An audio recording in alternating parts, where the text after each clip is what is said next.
प्रिय विश्व बंधु प्रणाम। मैं आज सच्ची बात बता रहा हूँ।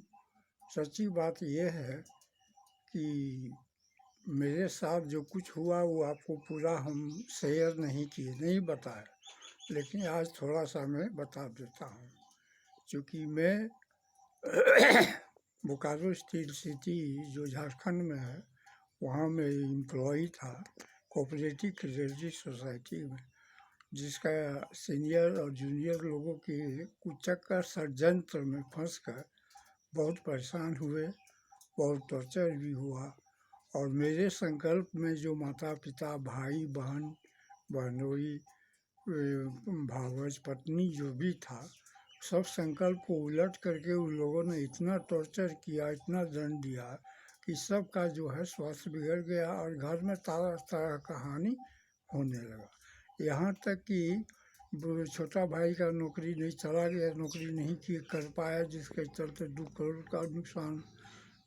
बहन की नौकरी, बहनोई की सरकारी नौकरी थी, वो चला गया, उसके चलते 1.5-2 करोड़ का नुकसान।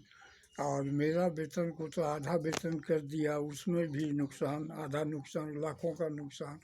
तो इस तरह से नुकसान तो सब हुआ, लेकिन मैं इन सब के विरोध में कुछ नहीं किया। सब दुश्मन के विरोध में कुछ भी आ, सब केस को मैं भगवान को रिफर कर दिया कि भगवान आप ही इस पर उचित कार्रवाई करें। और वो अभी तक हम भगवान के पास भेजा हुआ है, और न मैं कुछ कर पाया न कुछ कर पाऊँगा, ऐसा हमको लगता है। और भगवान जो कुछ चाहेंगे सो कर पाएंगे, करेंगे। तो ये चीज़ मैं आपको संक्षेप में बताया अपने बारे में। अभी आप लोगों के बारे में गूगल से जो है विश्लेषण, जो हमारा वीडियो का विश्लेषण करते हैं, वो बताए कि मेरा ऑडियंस जो है 100% 65 एज से ऊपर वाले लोग हैं। यानी आप लोग जो हैं 65 ईयर से एज ऊपर वाले आप लोग सुन रहे हैं, आप लोग ऑडियंस हैं, बाकी लोग अभी नहीं सुन रहे हैं। तो आप लोग जो सुन रहे हैं, तो आप लोगों के साथ हमको चलना भी है और आप लोगों की बात को भी समझना है, समझाना है। तो बंधु, आप लोग भी 2 कर्म से गुजरे हैं। एक कर्म है दानवी संपदा प्राप्त, प्रकृति स्वभाव के चलते बुरा कर्म किए होंगे, और एक है देवी संपदा, मानवीय संपदा प्राप्त होने के चलते अच्छा कर्म किए होंगे। तो 2 कर्म का फल तो परम ब्रह्म दोनों का स्पष्ट है कि 2 काम 2 तरह से किए, तो दोनों का कर्म फल परम ब्रह्म परमेश्वर की कृपा से मिल चुका होगा, या मिल रहा, या मिलेगा। और रह गया तीसरा प्रकृति जो है, तीसरा प्रकृति क्या है? वो देवी संपदा भी घुसाया हुआ है अपने में, मानवीय संपदा भी घुसाया हुआ है, और दानवी संपदा भी घुसाया हुआ है। डबल ट्रिपल टैग में वो चल रहा है। तो वैसे लोगों का जो है कर्म फल परम ब्रह्म के यहाँ से नहीं आता है। उन लोगों को अनिश्चित कर दिया जाता है, निश्चित नहीं, अनिश्चित, उसका कोई कर्म फल नहीं। और वो संदिग्ध मन के विचाराधीन रह करके पड़ा रहता, पेंडिंग पड़ा रहता।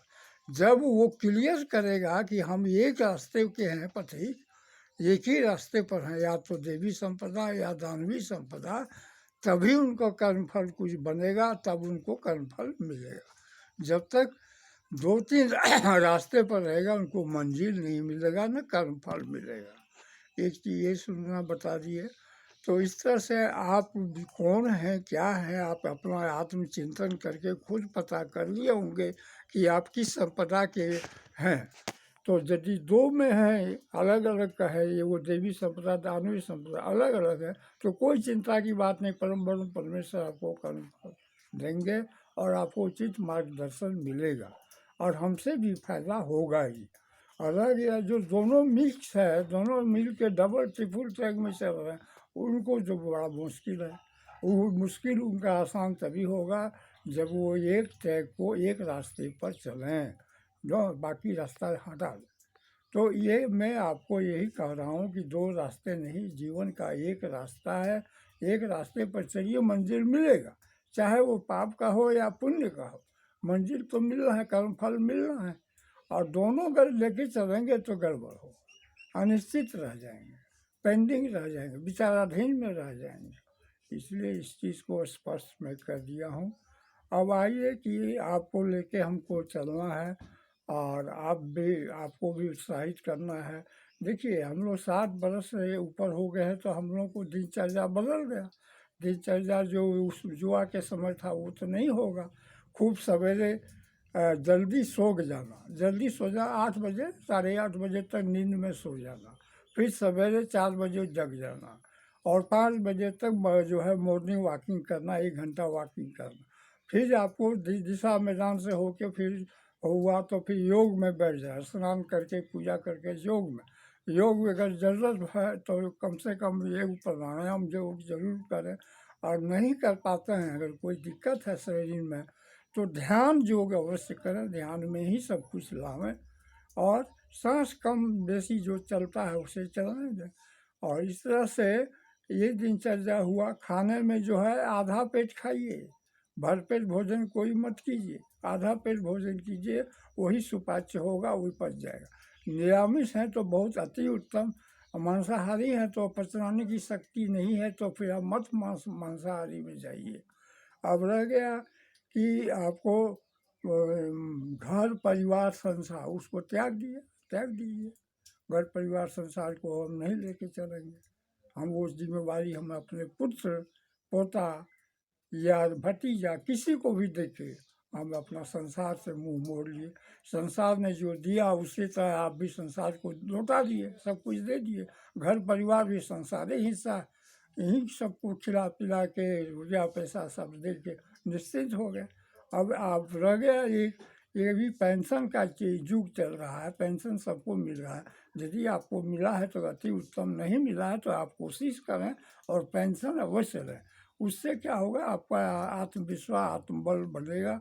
उतने ही पैसा में आप अपना को बहुत अच्छा समझेंगे, अच्छा फील होगा। इस तरह से दिनचर्या में भी आप परिवर्तन लावें। और प्रवचन एगो हमारा प्रवचन नहीं, जितना ज्ञान हो उतना अच्छा है। टेलीविज़न में बहुत से चैनल प्रवचन देता है, उस पर भी सुने, उससे भी भाग ले। राम कथा, शिव कथा, कृष्ण कथा, विष्णु कथा बहुत होता है, उसको भी ध्यान दें, उस पर भी थोड़ा आनंद लें। इस तरह से आप मिला जुला के आप कामयाबी की ओर चलें। मैं आप लोगों के साथ हूँ, आप भी हम लोग मेरा साथ में हैं। धन्यवाद आप।